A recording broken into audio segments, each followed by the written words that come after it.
Olivier sur le plateau de la Radio des Ours. Bonjour Olivier. Bonjour. Vous êtes au conseil communal de la commune de Trien. Vous vous occupez notamment des risques naturels, si je ne me trompe pas. Est-ce que vous pouvez m'expliquer un peu en quoi consiste ce rôle au conseil communal ? Oui, en effet, je suis au conseil communal depuis maintenant 10 ans. C'est mon 3e mandat. S'occuper des risques naturels sur une commune comme la commune de Trien, c'est 4000 hectares, la superficie. Donc c'est la plus grande commune du district. Et donc la moins peuplée avec 130-140 habitants à l'année. Donc une surface de terrain de haute montagne assez importante avec le glacier du Trien, le glacier des Grands et un cours d'eau qui se déverse dans le Rhône, le torrent du Trien. Donc en fait les dangers naturels au niveau suisse, c'est toujours, il y a un organisme au niveau du canton qui s'occupe des dangers naturels, donc c'est des ingénieurs cantonaux, et elle donne des directives aux communes qui doivent essayer d'anticiper au mieux ces risques en faisant des cartes de danger. Donc ici, on a dû refaire les cartes de danger avalanche, les cartes de danger géologiques, les cartes de danger de crues, parce qu'on peut avoir des crues glaciaires, parce que le glacier du Trien, il présente une poche d'eau. C'est un des 2 glaciers à présenter une poche d'eau. Et donc mon rôle au sein du conseil, c'est de s'occuper de mettre en place ces projets, et de réaliser aussi dans le cadre de ces projets-là, quand des habitations sont menacées, des ouvrages de protection qui sont faits bien sûr avec le canton et la confédération. Car pour tous les ouvrages de protection, il y a toujours une subvention qui est de l'ordre environ de 90%, 90% par la confédération et le canton. Voilà. Après... Vas-y, Jess. Et vous avez un exemple de ces ouvrages de protection que vous avez dû installer ? Oui, alors tout à fait. Donc c'est vrai que ces années de conseil ont été intéressantes parce que une sorte d'évolution, voilà. Donc la vallée ici, on n'a pas eu de crue, mais on a eu des coulées de boue, des chutes de cailloux. Donc vous voyez en montant au col de la Forclaz, maintenant il y a une passerelle, sur le bis il y a une passerelle. Donc là il y a eu un éboulement assez important qui a coupé la route pendant 1 mois et demi. Et donc cet éboulement a vu la mise en place d'une digue en fond de vallée que maintenant on ne voit plus parce qu'elle est végétalisée. Elle protège les habitations juste en face de l'église. Il y a une habitation qui passait donc en zone de danger, zone rouge. On a pu faire une digue de protection pour que cette personne puisse continuer à habiter là. Et ce qui était intéressant cette année où il y a eu cet éboulement, juste au printemps, on a eu un autre éboulement sur la zone des Tseples, sur le chemin qui monte au Tseples. Là aussi, il y a une zone qui s'avère un peu instable, de plus en plus instable, parce qu'avec le dégel qui est rapide, et c'est surtout dangereux au printemps. Et donc là aussi, on a eu des blocs, donc on a dû refaire des cartes de danger. Aussi là, il y a une assez grande digue de protection qui a été faite sur 2 ans et que maintenant elle est végétalisée aussi, donc c'est pas évident de la voir de l'extérieur du village. Donc là, c'était pour protéger environ 5 ou 6 habitations qui avaient dû être évacuées aussi pendant un temps. Voilà. Donc tout ça, ce sont des risques liés aux crues et ça c'était géologique. Ça c'était géologique. Ça c'était des coulées de boue. Donc c'est quand il pleut beaucoup, il y a trop de dégel, on a une pente raide, il y a de l'érosion, donc il y a des zones qui ne peuvent pas bouger pendant 50 ans, et puis on a une tempête, les arbres ils déstabilisent un peu le terrain, voilà, on a une sorte d'évolution, et puis aussi la question du gel-dégel, il fait moins froid, donc il y a un peu des zones permafrost, tout ça qui deviennent instables, voilà, il y a une évolution des terrains de montagne. Ok. Et est-ce que vous êtes soumis aussi à tous les risques avalancheux ? Est-ce qu'il y a beaucoup de couloirs d'avalanche ici, au-dessus de Trien ? Alors sur la zone habitable, il y a les seuls couloirs, la zone danger d'avalanche, c'est là où on se trouve, la zone du Petit. Rassurant. Donc là, on est en zone rouge. Heureusement, on n'est pas en hiver, en été. Donc en hiver, il y a moins de monde qui vient aussi parce qu'il y a moins de soleil. Mais là, c'est une zone avalanche pour... les couloirs de la Croix de Fer et aussi le couloir de Pointe-Ronde. Là, il y a un couloir il y a une partie de la route qui est en zone rouge, le tournant qui est en zone rouge, et puis là c'est une zone avalanche. Simplement, il n'y a pas de gens qui habitent à l'année. Les seules maisons qui se retrouvent en zone avalanche, c'est le refuge. On ne peut pas exploiter l'hiver, c'est pour ça qu'on ne peut pas exploiter le refuge l'hiver, le refuge du Petit, parce qu'il est en zone rouge. D'accord. Et après, il y a deux zones d'habitation qui sont en zone avalanche l'hiver, et il y a une procédure d'évacuation en cas de risque trop important. D'accord. Voilà. Et pour revenir sur ce glacier de Trien qui est juste derrière nous et qu'on voit depuis le plateau de la radio des ours, vous parliez d'une poche d'eau au début dans le glacier. C'est quoi concrètement cette poche d'eau? Comment ça se matérialise dans un glacier? Alors les poches d'eau, en fait, c'est souvent l'explication, on n'a pas vraiment l'explication de la circulation hydrologique dans les glaciers. C'est des thématiques assez complexes qu'on a encore du mal à simuler. Simplement, en fait, ça avait été noté parce que cette poche d'eau, chaque année, donc il y a une exploitation hydraulique qui se fait sur Trien, donc elle est connue parce que ça va faire tout d'un coup, on a 10 mètres cubes qui vont être lâchés par le Trien, donc on a beaucoup d'eau qui arrive, beaucoup de sédiments. Et en fait, cette poche d'eau, elle se faisait normalement quand il commence les premières hautes températures, donc fin juin, début juillet. Donc on a des fontes qui se mettent en place, il y a une circulation de bédières, de moulins qui se met en place sur le glacier. Et puis il y a comme un bouchon, donc il y a une explosion qui se passait. Et puis là, on avait cette poche d'eau qui est déversée sur le glacier. Alors cette poche d'eau, elle n'a jamais vraiment fait comme côté français où il y avait eu les gros accidents, c'était la poche à Saint-Gervais. À Saint-Gervais, voilà. Parce qu'en fait, à Saint-Gervais, elle peut être plus petite, mais il y a une grande pente. Là sur Trien, en fait, il y a un grand aplat, quoi. Donc, elle se déverserait jusqu'ici, là, dans la vallée, face à nous, en fait. Oui, oui, mais simplement, là, l'eau, elle est captée par un ouvrage hydraulique. Là, toute l'eau du Trien est captée actuellement. Donc là, l'eau qui arrive, il y a 0% d'eau du Trien. C'est que de l'eau du Nord Noir. Le captage, il est total. Il est total. Donc, mais ce qui est intéressant, c'est que ce glacier, c'est toujours des phénomènes intéressants à suivre en termes de danger eau. C'est important de bien savoir ce qui se passe là parce que c'est en cas de gros orages, en cas aussi de problèmes hydrauliques. En fait, c'est là qu'on peut avoir beaucoup d'eau qui arrive. Là, on peut avoir 80 mètres cubes seconde.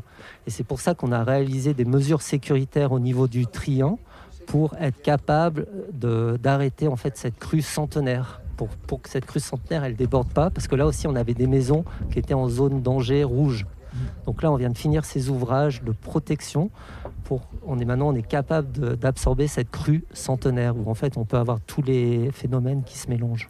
Est-ce que vous avez des dispositifs justement sur le glacier pour vérifier son évolution et pour vérifier ces choses-là aussi, ces dangers? Voilà. Alors sur la commune, en fait, sur le territoire, on a un observateur danger naturel hiver et un observateur danger naturel été qui est Jean-Luc Lugon qui habite à Fin-Haut. Et donc, l'hiver et l'été, il a des dispositifs pour surveiller ça. Alors, sur Trien, au niveau des écandis, il y a une installation qui transmet une photo toutes les 30 minutes de ce qui se passe au niveau de la poche d'eau, là où elle sort, pour savoir, en fait, savoir quel débit il sort. Tout d'un coup, si on n'a pas de débit, ce qui se passe. Et en plus, on a les paramètres météo, plus une alerte sur la pluie quand il pleut trop. En fait, il y a une petite alarme quand il pleut plus que 10 mm de pluie sur une heure. Les observateurs reçoivent une alarme, c'est un petit déclenchement et puis ils vont voir les courbes. C'est des alarmes qui sont assez efficaces pour appréhender les coulées de boue, etc. Donc ça, c'est l'installation qui est mise en place là-haut. Et cette année, on a eu des températures caniculaires très tôt, au début du mois de juin. Est-ce que ces capteurs permettent aussi de constater, je ne sais pas, peut-être un recul historique du glacier du Trien, ou est-ce que ces capteurs permettent de voir tout ça? Alors ces capteurs, ils permettent en fait sur le glacier, là, souvent quand on a ce type de station, on fait un time-lapse, c'est-à-dire on prend une photo par jour. Et puis on les met ensemble sur une année. Donc comme ça, on voit le glacier qui coule. Parce qu'en fait, le glacier, il avance environ, dans la rupture, il avance 1 mètre par jour. Voilà. Donc quand on accélère l'image, en fait, c'est comme un torrent qui coule. Voilà, c'est ce que fait mon collègue Luc Moreau, qui fait depuis longtemps. Pas forcément avec des systèmes qui transmettent en temps réel, mais ça, peu importe. Et après, on peut comparer aussi les photos d'une année à l'autre. Alors théoriquement, votre remarque, elle était pertinente. Il y a eu pas mal d'analyses comme ça qu'on a pu voir dans les journaux, mais sur Trien, en fait, la situation qu'on avait à la fin du mois de juin, donc le 27 juin, elle était identique à la situation du 28 août l'année dernière. Donc on avait déjà plus que la glace noire et toute la neige, en fait, comme il a très peu neigé cet hiver, c'était un hiver sec. La neige qui protège en fait les glaces, la glace du glacier, surtout dans les pentes où elle arrive un peu sur les cailloux, elle a très vite fondu. On s'est retrouvé avec une glace noire. En plus, il y avait pas mal de petites particules, Avec 2 des mois épisodes d'avance. de sable. Donc, il y avait 2 mois d'avance, un truc sec. Donc, c'est clair que là il est très pauvre en glace, le glacier, à ce niveau-là. Et Olivier, vous avez aussi plusieurs casquettes. Si je ne me trompe pas, vous faites partie aussi du comité énergie du district. Si je ne me trompe pas, en quoi c'est... Voilà, est-ce que vous pouvez m'expliquer cela et en quoi consiste du coup ce rôle ? Alors, ce rôle, c'est intéressant parce que la ville de Martigny, elle a un laboratoire qui s'appelle le CREM, le Centre de recherche énergétique de la ville de Martigny, qui travaille en collaboration avec l'École polytechnique fédérale de Lausanne. Ils travaillent sur des projets énergie assez intéressants, comment faire des économies d'énergie, la transition énergétique, toutes ces thématiques. Et d'ailleurs, ils ont un label de cité Gold de l'énergie parce qu'ils sont pas mal d'avance. Donc cette commission, elle permet de se regrouper avec toutes les communes, parce que toutes les communes du district, elles ont un représentant. Moi, je suis le représentant pour la commune du Trian, et à apprendre des expériences des autres communes, de profiter du savoir-faire du CREM pour monter des projets et d'activer la transition énergétique sur nos communes, parce que c'est une problématique actuelle. Au niveau suisse, il y a une politique 2030-2050 où on doit atteindre des objectifs. Est-ce que vous avez des exemples de projets qui sont mis en place autour d'ici, ou même peut-être à Trien, des projets qui peuvent être mis en place? Alors sur Trien, en fait, le gros projet, on avait fait d'abord une analyse des potentiels énergétiques pour comprendre vraiment les besoins de la commune, après voir le potentiel solaire, le potentiel éolien, le potentiel géothermique, etc. Et pour l'instant, en fait, suite à cette analyse, là où c'était percutant, on a travaillé sur l'éclairage public parce qu'on a environ 100 lampadaires sur la commune et on a pu passer à un éclairage LED. Donc un éclairage LED, donc on a eu un soutien, on a obtenu un soutien pro kilowatt au niveau de la Suisse et on a pu changer tous nos lampadaires de lampes à sodium à une LED. Donc l'avantage c'est quoi? C'est qu'on a d'un coup, on n'a plus de pollution lumineuse sur Trien, on voit toutes les étoiles. Donc les gens, par exemple, qui viennent ici, souvent les gens ils disent les étoiles, mais parce qu'on a pu complètement assainir la pollution lumineuse, ce qui n'est pas le cas, je pense, dans beaucoup de villes autour de nous. Même il y a peu de villes, parce que Martigny, malgré leur label, ils ont de la pollution lumineuse parce qu'ils sont plus grands, donc il y a d'autres problématiques. Donc là, on a eu de la chance. C'était pas forcément évident de faire un projet comme ça, parce que la lumière, on touche beaucoup de côté sensible des gens. Les gens vont avoir peur sans lumière, voilà. Donc, et puis aussi, on fait des économies, quoi. C'est une économie de quelques milliers de francs suisses par an, parce que dès qu'on consomme moins d'énergie, on fait une économie d'énergie, et puis c'est un peu le but actuel de toutes les discussions qui animent suite.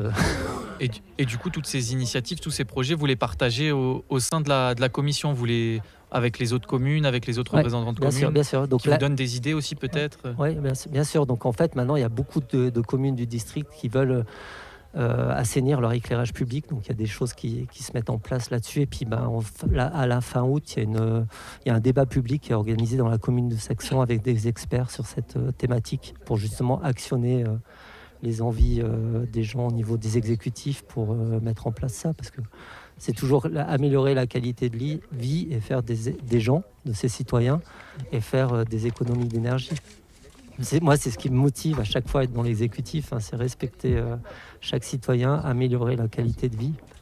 Et puis aussi, avec les thématiques actuelles, faire des économies d'énergie, avoir une certaine conscience environnementale qui est importante. Ouais. Jess, tu as encore une j'ai encore question. Une petite dernière question par rapport à cette transition énergétique et le BIS du Trien. Est-ce qu'il y a des projets qui se construisent autour de l'eau? Alors, c'est une bonne question, mais le BIS du Trien, c'est pour notre commune, c'est purement touristique. Pour la commune de Trien, quoi, parce qu'il y a plus aujourd'hui. Aujourd'hui. Il y a toujours un rôle d'arrosage d'irrigation pour la commune de Martigny-Combe. Parce que là, le BIS de Trien, il est important parce qu'il irrigue des cultures parce qu'ils ont moins d'eau. Donc là, il y a un rôle qui est important. Donc c'est les deux communes qui participent au BIS. Mais en énergie, pour l'instant, il n'y a pas de... Il n'y a pas de réflexion. Et puis, il y a d'autres réflexions plus pertinentes à faire ailleurs avant ça. Mais c'est une bonne question. Parce que aussi, le bis de Trient, il faut voir que le captage, on a le droit de capter un certain nombre de litres d'eau, mais c'est une convention avec Émosson, parce qu'en fait, Émosson, ils veulent pas qu'on capte l'eau du Trient, parce que l'eau du Trient, après, c'est ses conventions, c'est ses conventions pour obtenir, pour capter l'eau, et puis c'est ça qui fait aussi la richesse des villages de montagne de la vallée du Trient, Fin-Haut, Trient, Salvan. Voilà, la richesse, elle vient des concessions hydrauliques. D'accord. Merci beaucoup Olivier d'avoir été au micro de la radio des ours.